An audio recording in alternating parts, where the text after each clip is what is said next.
আগের ভিডিওতে বলেছিলাম যে পরবর্তী ভিডিওতে এই ওপেন বুক এক্সাম এই ব্যাপারটা নিয়ে আমি একটুখানি আলোচনা করব। তাই জন্য এই ভিডিওতে আমি এই ওপেন বুক এক্সাম এই ব্যাপারটা নিয়ে আমি খানিকটা আলোচনা করব, যাতে তোমরা ক্লিয়ার হয়ে যাও যে ওপেন বুক এক্সামটা কি। এআইবি এক্সাম যখন দিতে যাবে তখন তোমাদের সাথে কিন্তু বেয়ার অ্যাক্ট তোমরা ক্যারি করতে পারো। তবে বেয়ার অ্যাক্টের মধ্যে দুটো ভাগ আছে। একটা দেখবে তোমরা এই ভিডিওর এই ছবিতে দেখতে পাচ্ছ যে একটা হচ্ছে with short note, bare act with short note, এবং bare act without short note. দেখা যাচ্ছে এআইবিতে কিন্তু এই উইথাউট শর্ট নোট এই বইটি কিন্তু অ্যালাউ করে। এআইবি যখন নোটিফিকেশন দেবে তখন কিন্তু ওখানে দেখতেই পাবে যে উইথাউট শর্ট নোট এই বইটা কিন্তু তোমাদের অ্যালাউ করে।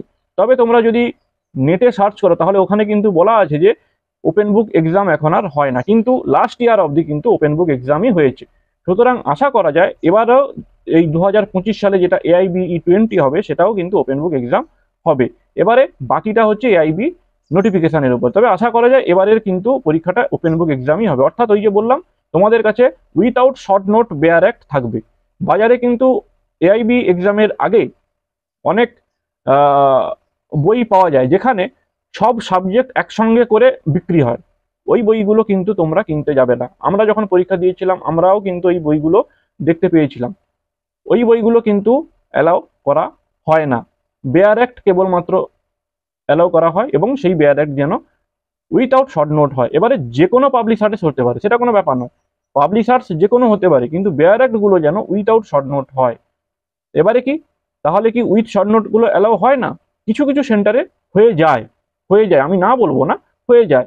কিন্তু উইথাউট শর্ট নোট যদি তোমার বেয়ার অ্যাক্ট ক্যারি করো তাহলে তুমি একদম নির্বিঘ্নে তুমি এক্সাম হলে ঢুকবে, কোনো রকম বাধা ছাড়াই তুমি ওই বেয়ার অ্যাক্টগুলো দেখে পরীক্ষায় অ্যান্সার করতে পারবে। তো যাই হোক, তবে হ্যাঁ, আরও একটা কথা বলে দিই, বেয়ার অ্যাক্টগুলো তোমরা কিনে এনে বাড়িতে বইটা একবার দুবার উল্টে পাল্টে দেখবে। কেন বলছি এই কথাটা? কারণ আমাদের সঙ্গে যারা পরীক্ষা দিয়েছিল তাদের মধ্যে আমি অনেককেই দেখেছি তারা একদম নতুন বই মানে কিনে এনেছে এবং সেটা কোনোভাবে না দেখে একদম পরীক্ষার সেন্টারে নিয়ে চলে এসেছে। এখানে এসে কিন্তু ওই বইতে কোথায় কি আছে সেটা কিন্তু না খুঁজে পেয়ে কিন্তু আলটিমেট তারা কিন্তু ঘাবড়ে গেছে, এবং পরীক্ষাটা কিন্তু তাদের যথেষ্ট খারাপ হয়েছে। এবং তাদের মধ্যে আমার চেনা পরিচিত বেশ কয়েকজন আছে তারা কিন্তু পরীক্ষাটা ক্লিয়ার করতে পারেনি। সুতরাং তোমার হাতের সামনে বই আছে মানে এই নয় যে তুমি সেখানে সবকিছু ক্লিয়ার করে দেবে, সব অ্যান্সার করে দেবে। যদিও 40%, 40% পেতে হবে এবং 45% পেতে হবে, তবুও সব বই দেখার দরকার নেই।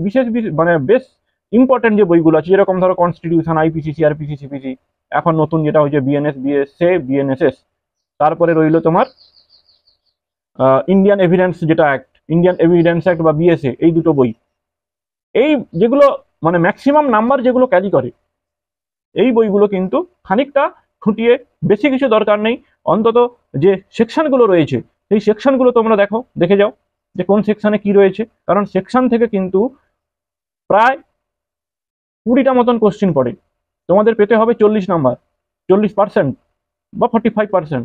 সেখানে কিন্তু 20% কোশ্চিন কিন্তু তোমরা সেকশন থেকেই পেয়ে যাবে। অর্থাৎ বেয়ার অ্যাক্টের সামনে যে সেকশনগুলো দেওয়া আছে এই সেকশনগুলো তোমরা দেখে যাও, অন্তত বইটার কোথায় কি আছে এই জিনিসটা তোমরা যদি একবার দেখে যাও তাহলে যখন পরীক্ষা হলে গিয়ে বইটা খুলবে তখন কিন্তু বইটার সাথে তোমাদের পরিচয়টা আগে থেকে ছিল, অর্থাৎ পুরনো বইটা খুলতে সেরকম তোমাদের ভয় লাগবে না।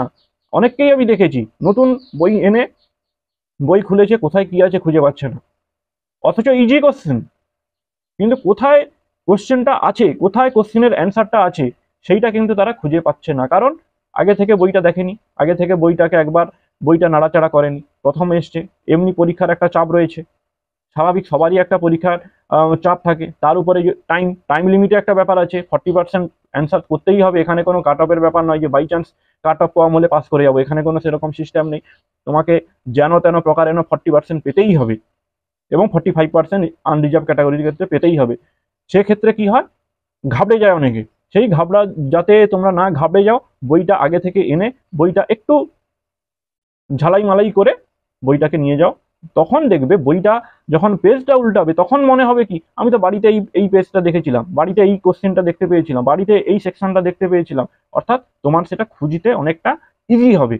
বই নিয়ে আসো উইথাউট বেয়ার অ্যাক্ট, সেগুলো একটু বাড়িতে দেখা কর, মানে বইটাকে দেখো কোথায় কি রয়েছে, তারপরে পরীক্ষার দিন বইগুলোকে নিয়ে পরীক্ষা সেন্টারে চলে যাও। তখন কোশ্চেন দেখবে, বই খুলবে, অ্যান্সার কিন্তু করতে সুবিধে হবে। আমারও তাই হয়েছিল, আমি তাই করেছি বলেই তোমাদের আমি সেটা বলছি। ঠিক আছে, প্রত্যেকবারের মতন আবার বলবো, ভিডিওটা যদি ভালো লাগে লাইক করবে, শেয়ার করবে, চ্যানেলটিকে সাবস্ক্রাইব করবে এবং ভিডিওটিকে শেয়ার করবে, যাতে করে তোমার বন্ধু বান্ধব এই ভিডিওটা দেখে কিছুটা হলেও উপকৃত হতে পারে। দেখা হচ্ছে পরের ভিডিওতে। ধন্যবাদ।